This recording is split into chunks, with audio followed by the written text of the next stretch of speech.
Here's Neil deGrasse Tyson to explain to Logan Paul why there's no good reason to believe in God. You mean, does that God exist?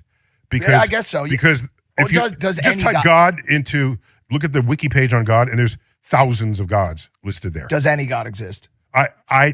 Yeah, the pantheist God exists. Pantheists just believe that the universe is God. Some pantheists believe that the universe is also a conscious person, and I don't think that's the case, but it seems pretty clear to me that the universe does exist. Based on what people say about what that God is supposed to do and its influence in the world, based on that, I remain unconvinced that anybody is in charge of anything in this world. You're agnostic. Yes. You refuse to believe or disbelieve. You don't have evidence. Refuse is too harsh. Yep. Simply not being convinced is pretty distinct from refusing to believe. And how do you even refuse to believe something? If the evidence for something is convincing, I don't know how to just will myself to not be convinced. I would welcome better evidence than what has been presented in defense of the existence of somebody who's in charge. I would welcome better evidence, and I would also welcome a definition of a God that's more recognizably coherent than a timeless, spaceless, disembodied mind, which seems to be how a lot of apologists and theologians define God. We had two guys on our podcast named Cliff and Stuart Connectley. They are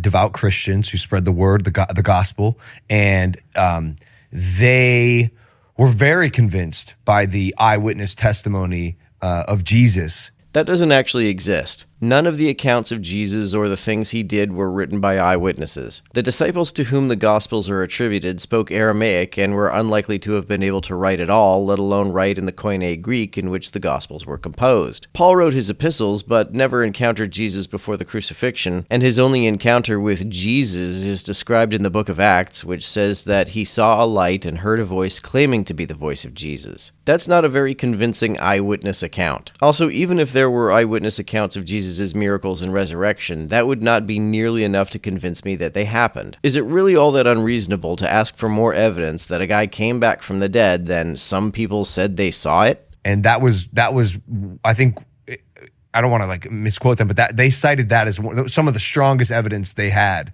to prove the existence of Jesus at one point in the Bible. The accounts that say that Jesus existed, even though they were not eyewitness accounts, are enough to satisfy me that Jesus probably existed. But there's a big difference between believing that Jesus existed and believing that he is God or that there even is a God. And you're saying that you're saying God, eyewitness, not Jesus. Yeah. So, well, Jesus is God to some people. Jesus no. But the existence of God and the existence of Jesus. Let's stick with God. Are separable variables. Yeah, okay. Here. So if a bunch of people say that a guy existed and they largely agree on the time and place that he existed, it's pretty reasonable to infer that he existed. If they say he did miracles, I'm going to want evidence that's a lot stronger than hearsay. I'm going to want evidence that's a lot stronger than even several independent eyewitness accounts, which we don't have. do you think Jesus existed? Because Thomas Jefferson, one of our founding fathers, published a book called The Morals of Jesus of Nazareth. Okay? And you know what's in that book?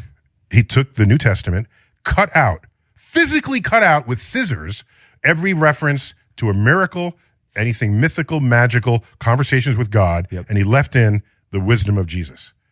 And so to Jefferson, Jesus was a wise person who had a lot of good things to say, but the religious dimensions of him was denied in that compilation of his book. That's why I didn't call him Jesus Christ, which means Jesus the Anointed One, Jesus of Nazareth. So one can embrace the existence of Jesus. By the way, there's some people who doubt it, but I don't have the energy to go that way. When I hear mythicists talk about why they don't believe that Jesus exists, they do something that a lot of apologists do, which is propose possible explanations that are not often the most probable explanations. Some mythicists, for example, propose that Jesus was entirely invented by Paul, and the gospel authors just wrote down what he told them about Jesus. That's entirely possible, but given the inconsistencies between the gospels and the Pauline epistles, it just doesn't seem like the most probable scenario. Some say that whoever made up Jesus Jesus just looked at Old Testament prophecies and cobbled together a story that fits all those prophecies. That too is entirely possible, but given how many details about Jesus are not consistent with these prophecies, it doesn't seem like the most probable scenario. For example, if someone were to make up a person who perfectly fits the Old Testament prophecies about the Messiah, they would have named him Emmanuel of Bethlehem, not Jesus of Nazareth.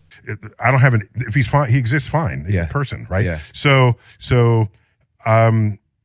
what I'm saying is his existence or not is a very different issue from whether you want to say somebody created the universe and is in charge of things.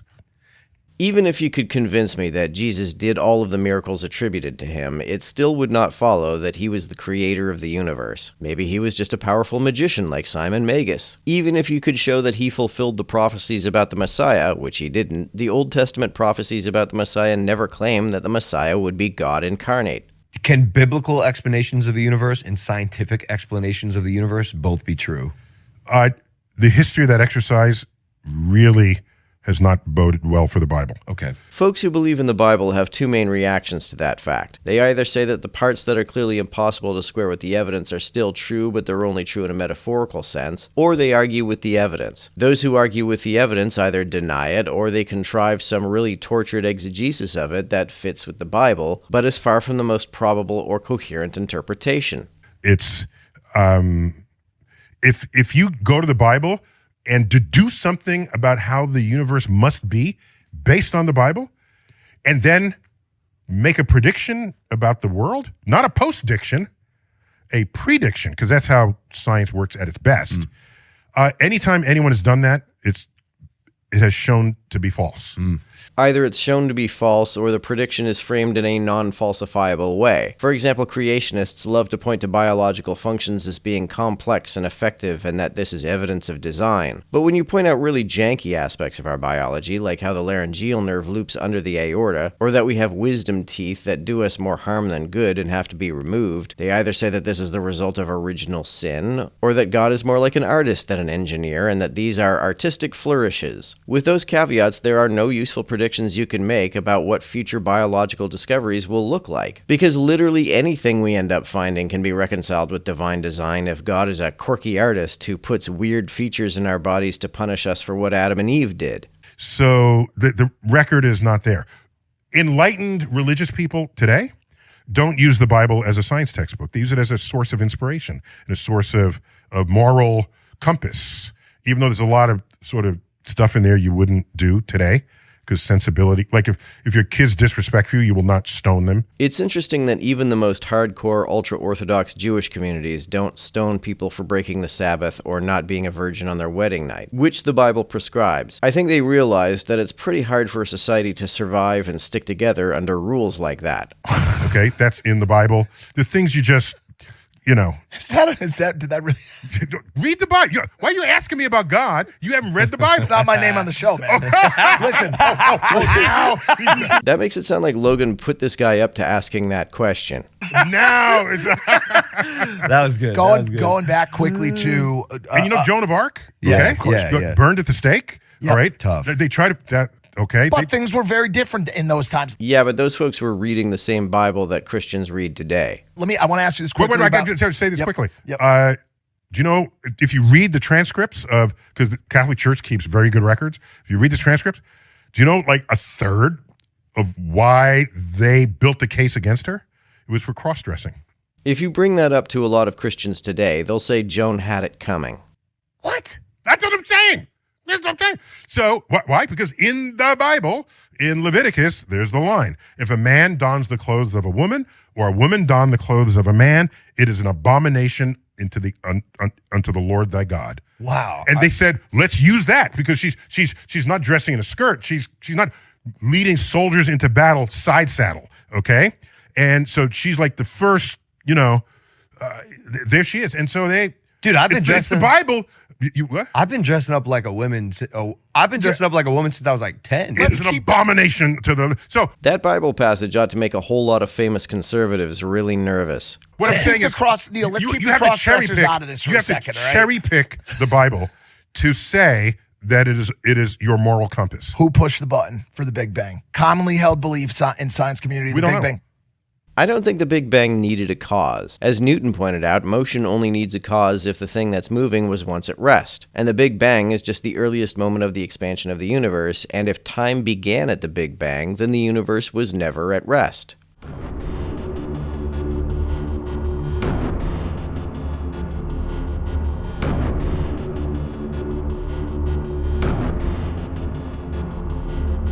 To everyone who helps me out on Patreon, you're a big help. Thanks so much.